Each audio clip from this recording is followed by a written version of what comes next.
अब गांव से भी डोर टू डोर उठाया जाएगा कूड़ा। उप मुख्यमंत्री दुष्यंत चौटाला ने पंचायत विभाग के अधिकारियों को विशेष योजना तैयार करने के दिए निर्देश।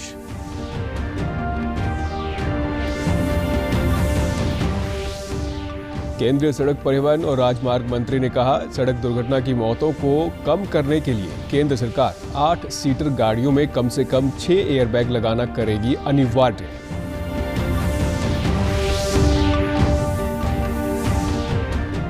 मुख्यमंत्री मनोहर लाल ने पंचकुला में सूक्ष्म सिंचाई की 7500 प्रदर्शन परियोजनाओं का किया शुभारंभ। कहा, ये पानी की हर बूंद बचाने की शुरुआत है।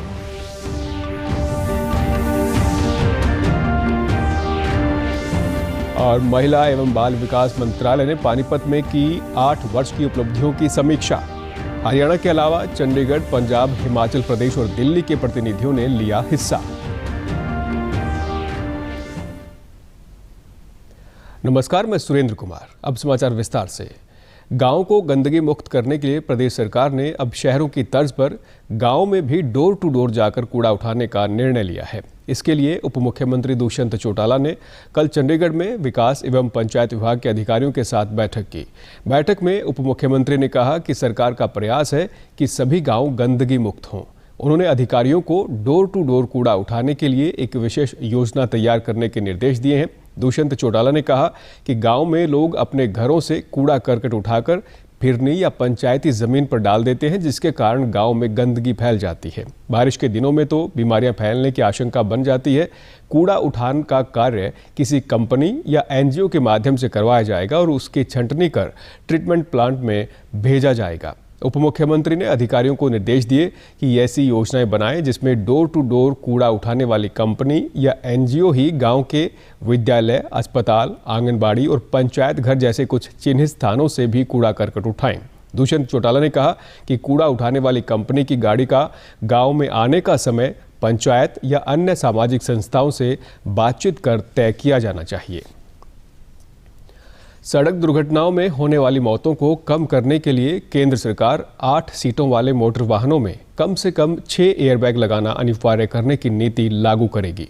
Intel India's safety pioneers conference 2022 को संबोधित करते हुए सड़क परिवहन और राजमार्ग मंत्री नितिन गडकरी ने कहा कि देश में प्रतिवर्ष होने वाली दुर्घटनाओं में लगभग 1,50,000 लोगों की मौत हो जाती है। एयरबैग वाहन में यात्रा कर रहे व्यक्ति के लिए बचाव और सुरक्षा प्रणाली है, जो दुर्घटना के दौरान चालक और वाहन के डैशबोर्ड के बीच अवरोध का काम करती है, जिससे गंभीर चोट की आशंका रोकी जा सकती है और मौतों में कमी लाई जा सकती है। उन्होंने कहा कि इसके लिए हमें ऑटोमोबाइल इंडस्ट्री समेत सभी पक्षों के सहयोग की आवश्यकता है। सड़क परिवहन और राजमार्ग मंत्रालय ने जनवरी महीने में कहा था कि टकराव के दौरान मोटर वाहनों के यात्रियों की सुरक्षा बढ़ाने के लिए केंद्रीय मोटर वाहन नियम CMVR 1989 में सुरक्षा बढ़ाने का निर्णय लिया गया है। The minimum 6 airbags compulsory, that decision we have taken, even in the best model also, economic model also, because we have to save the life of the people.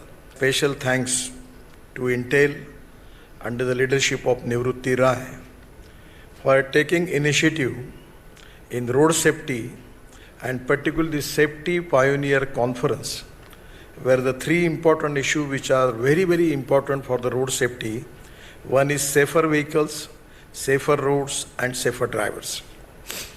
Today in India, this is really one of the big problems for the country.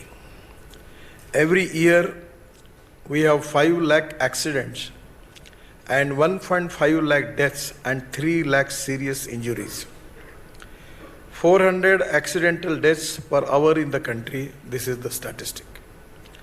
Socioeconomic loss is 3.1%, 14% of GDP, and 70% of deaths in the age group of 18 to 40 years. This is really, really very, very painful for all of us. मुख्यमंत्री मनोहर लाल ने आज पंचकुला में सूक्ष्म सिंचाई की 7,500 प्रदर्शन परियोजनाओं का शुभारंभ किया। कार्यक्रम में कृषि मंत्री जेपी दलाल, विधानसभा अध्यक्ष ज्ञानचंद गुप्ता और अन्य अधिकारी मौजूद रहे। विभिन्न जिलों से आए किसान भी कार्यक्रम में शामिल हुए। मुख्यमंत्री मनोहर लाल ने खेतों से वीडियो कॉन्फ्रेंस के माध्यम से किसानों के साथ सीधा संवाद किया और सूक्ष्म सिंचाई पर उनके अनुभव भी जाने। मुख्यमंत्री ने कहा कि 100 फुट नीचे जा चुके पानी वाले क्षेत्रों में किसानों की खेती आसान बनाने के लिए सूक्ष्म सिंचाई की 7,500 परियोजनाओं का उद्घाटन किया गया है। Micro irrigation command area development authority के सहयोग से अलग अलग फसलों के समय पर सूक्ष्म सिंचाई की प्रदर्शन परियोजना भी शुरू की जा रही है। यानी सूक्ष्म सिंचाई, माइक्रो इरिगेशन, टपका सिंचाई, फुहारा सिंचाई, इसी में से मिल सकता है ताकि हम पानी की अधिकांश मात्रा इसमें से कैसे हम बचा सकते हैं। जो कृषि में ये जो हमारा पानी काम आता है, इस कृषि के पानी की जो सबसे बेहतर जो तकनीक है वो ये जो माइक्रो इरिगेशन है, यही है। आज माइक्रो इरिगेशन के ये जो प्रयोग के लिए हम लोगों ने इतना बड़ा ये कार्यक्रम चलाया है कि इस सिंचाई का जो प्रदर्शन 7500 स्थानों पर सूक्ष्म सिंचाई का ये प्रदर्शन जिसका भी इनॉग्रेशन किया है, यही अपने आप में एक रास्ता है। किसानों को संबोधित करते हुए मुख्यमंत्री मनोहर लाल ने कहा कि प्रधानमंत्री नरेंद्र मोदी ने 1 ड्रॉप मोर क्रॉप पर बल दिया और ये सूक्ष्म सिंचाई की शुरुआत पानी की हर बूंद बचाने की शुरुआत है। कि पानी की हर बूंद को समेटने, सहेजने और उसका एक उच्चतम उपयोग करने की आज हम शुरुआत कर रहे हैं। कहते हैं जल ही जीवन है, जल के बिना कुछ नहीं। किसानों ने कहा कि इस परियोजना से किसानों को फायदा होगा और कम पानी में किसान अपनी फसल की पैदावार कर सकेंगे। इससे बहुत फायदा मिलेगा हम लोगों को, क्योंकि एक तो हमारे जो पानी की मात्रा है वो लगातार घटती जा रही है और ये सिंचाई हम जो स्टार्ट कर रहे हैं भाई, इससे हमें ये फायदा मिलेगा कि हम उसमें अपने हिसाब से जो जितना फसल को जरूरत होती है ना, उसके हिसाब से पानी जाता है उसके अंदर, और उससे हमने बहुत ज़्यादा ये है कि हमारा जो पानी का स्तर है वो लगातार गिरता ही जा रहा है, उसको बढ़ावा मिलेगा। सर ये एक बहुत ही अच्छी स्कीम है और बहुत अच्छा सिस्टम है। इससे एक तो फसल के अंदर कोई भी कीटनाशक वो नहीं होता, इसमें दवाई कम लगती है और पानी की बचत होती है। 60 से 70% इसमें पानी बचता है। इसका 50% फायदा जी पानी का, मतलब फसल ज़्यादा होती है जी, पानी बचत होती है। सरकार सब्सिडी देने लग रही है जी, 85% सब्सिडी है जी। केंद्र सरकार के 8 वर्ष पूरे होने पर केंद्रीय महिला एवं बाल विकास विभाग के तत्वाधान में विभाग की 8 सालों की उपलब्धियों की समीक्षा के लिए आज पानीपत में सब जोनल बैठक का आयोजन किया गया।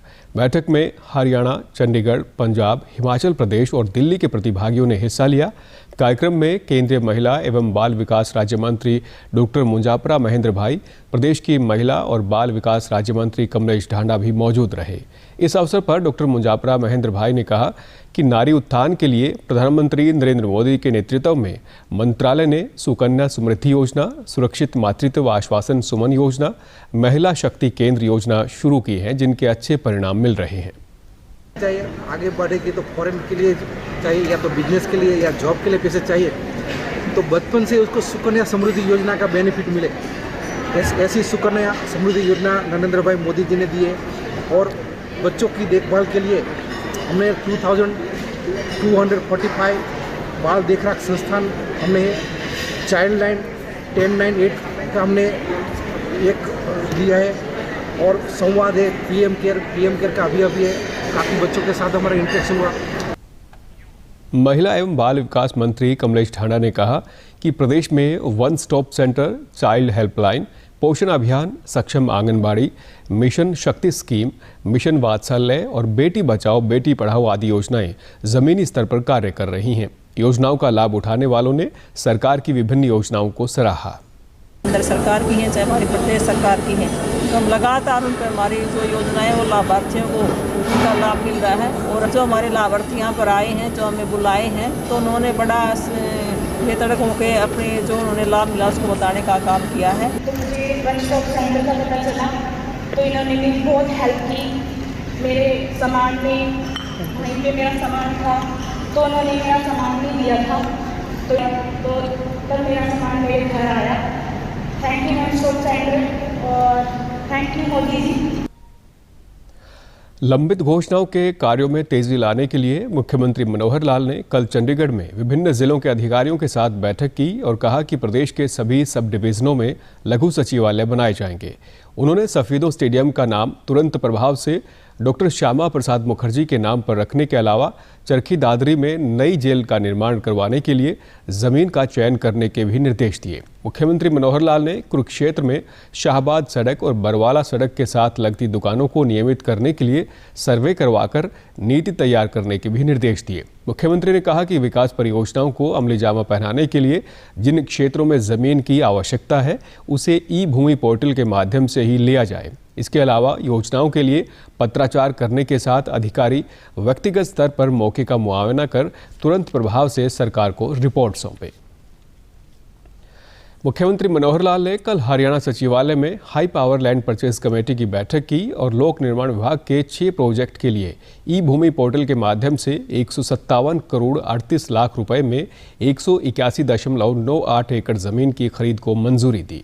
बैठक के दौरान मुख्यमंत्री ने जिला उपायुक्तों को ई भूमि पोर्टल पर जमीनों के पंजीकरण से संबंधित प्रक्रिया पूरी करने के लिए भी कहा। मुख्यमंत्री मनोहर लाल ने बताया कि हिसार में राष्ट्रीय राजमार्ग संख्या 9 से राष्ट्रीय राजमार्ग संख्या 52 तक 4 लेन सड़क बनाने के लिए 132 करोड़ रुपए में 120 एकड़ जमीन, सोनीपत में राष्ट्रीय राजमार्ग संख्या 44 से राष्ट्रीय राजमार्ग संख्या 334B तक सड़क बनाने के लिए 14 करोड़ 65 लाख रुपए में 28 एकड़ जमीन, झज्जर के छूचकवास बाईपास की 4 लेन सड़क बनाने के लिए 8 करोड़ 6 लाख रुपए में 26.89 एकड़ जमीन और माजरा दुबलधन से जठेला धाम तक सड़क बनाने के लिए 1 करोड़ 1 लाख रुपए में 2.8 एकड़ जमीन खरीदी गई है। वित्त मंत्री निर्मला सीतारमण ने आज चंडीगढ़ में वस्तु और सेवा कर जीएसटी परिषद की 47वीं बैठक की अध्यक्षता की। बैठक में जीएसटी दरों और जीएसटी कानून में नए बदलाव करने पर विचार विमर्श किया गया। जीएसटी परिषद बैठक में वित्त राज्य मंत्री पंकज चौधरी, राजस्व सचिव तरुण बजाज, केंद्रीय अप्रत्यक्ष कर और उत्पाद शुल्क बोर्ड के अध्यक्ष विवेक जोहरी तथा राज्यों और केंद्र शासित प्रदेशों के वित्त मंत्रियों ने भाग लिया। बैठक में केंद्र और राज्य सरकारों के वरिष्ठ अधिकारी भी मौजूद रहे। कुछ राज्यों में कोविड के बढ़ते मामलों को देखते हुए केंद्रीय स्वास्थ्य सचिव ने सभी राज्यों को पत्र लिखा है। केंद्रीय स्वास्थ्य सचिव ने राज्यों से कहा है कि आने वाले दिनों में त्योहार और कुछ राज्यों में यात्रा शुरू होने वाली है। ऐसे में लोग एक राज्य से दूसरे राज्य में जाएंगे। आवागमन के कारण कोविड के संक्रमण का खतरा रहेगा, इसीलिए सभी राज्य अभी से स्थिति से निपटने की तैयारी करें। राज्यों से कहा गया है कि वे टेस्ट, ट्रेस, ट्रीट, वैक्सीनेशन और कोविड उपयुक्त व्यवहार का काम करें और लोगों को जागरूक करें। केंद्र ने राज्यों से कहा है कि जो लोग यात्रा में हिस्सा लेंगे उनका पूरी तरह से टीकाकरण सुनिश्चित किया जाए। RT-PCR और जांच अलग अलग स्थानों पर स्वास्थ्य कर्मियों की व्यवस्था हो। केंद्रीय पर्यावरण मंत्री भूपेंद्र यादव ने सिंगल यूज प्लास्टिक आइटम पर प्रतिबंध लगाने के संकल्प को दोहराया है। चिन्हित की गई वस्तुओं पर 1 जुलाई से प्रतिबंध लग जाएगा। उन्होंने प्रतिबंध की समय सीमा बढ़ाने से इनकार किया। फ्रूट जूस और डेयरी उत्पाद के कुछ निर्माताओं ने समय सीमा बढ़ाने की मांग की थी। समय सीमा बढ़ाने पर केंद्रीय पर्यावरण मंत्री ने कहा कि सरकार द्वारा पहले ही 11 महीने का लंबा समय दिया गया था। फतेहाबाद जिले में इस बार धान की रोपाई की जगह मशीन से सीधी बिजाई की जा रही है। इससे धन और समय के साथ साथ पानी की भी बचत होगी। जिला कृषि कल्याण विभाग के कृषि अधिकारी डॉक्टर संजीव सिंह ने बताया कि फतेहाबाद में धान की सीधी बिजाई का 9,000 एकड़ भूमि का लक्ष्य रखा गया था, लेकिन करीब 20,000 एकड़ जमीन पर मशीन द्वारा धान की सीधी बिजाई की जा रही है। इस विधि से धान का उत्पादन करने के लिए सरकार 4,000 रुपये प्रति एकड़ की अनुदान राशि के अलावा सीधी बिजाई में प्रयोग होने वाली मशीन पर 40 से 50,000 रुपये तक का अनुदान भी किसानों को दे रही है। धान की सीधी बिजाई के लिए कृषि विभाग द्वारा जिला फतेहाबाद को 9,000 एकड़ का लक्ष्य दिया गया था, जिसमें से करीब 8500 एकड़ की हमारी पंजीकरण हो चुका है। और जहाँ तक बिजाई की बात है, वो कम से कम 20,000 एकड़ में धान की सीधी बिजाई जिला फतेहाबाद में हो चुकी है। इस बार किसान बढ़ चढ़कर इस स्कीम में भाग ले रहे हैं। उसका मुख्य कारण धान की जो परंपरागत खेती है, उसमें जो धान की लगाई है उसके रेट काफ़ी बढ़ गए हैं और जो मैन पावर है वो भी काफ़ी घटी है।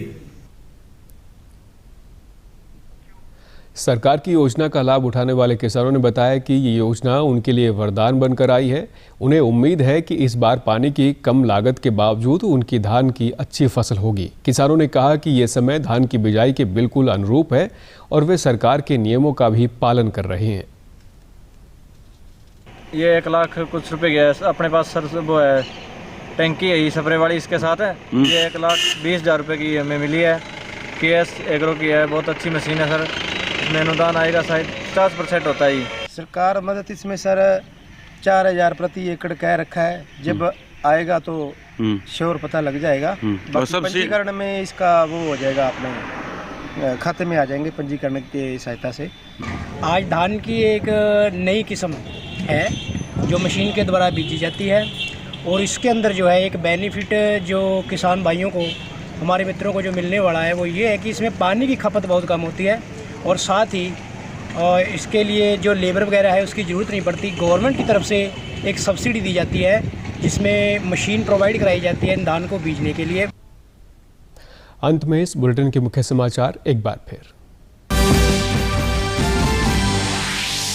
अब गांव से भी डोर टू डोर उठाया जाएगा कूड़ा। उप मुख्यमंत्री दुष्यंत चौटाला ने पंचायत विभाग के अधिकारियों को विशेष योजना तैयार करने के दिए निर्देश।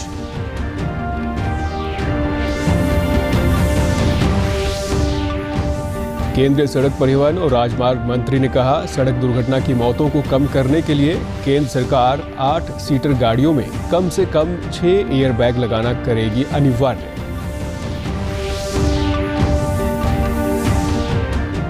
मुख्यमंत्री मनोहर लाल ने पंचकुला से सूक्ष्म सिंचाई की 7500 प्रदर्शन परियोजनाओं का किया शुभारंभ। कहा, ये पानी की हर बूंद बचाने की शुरुआत है।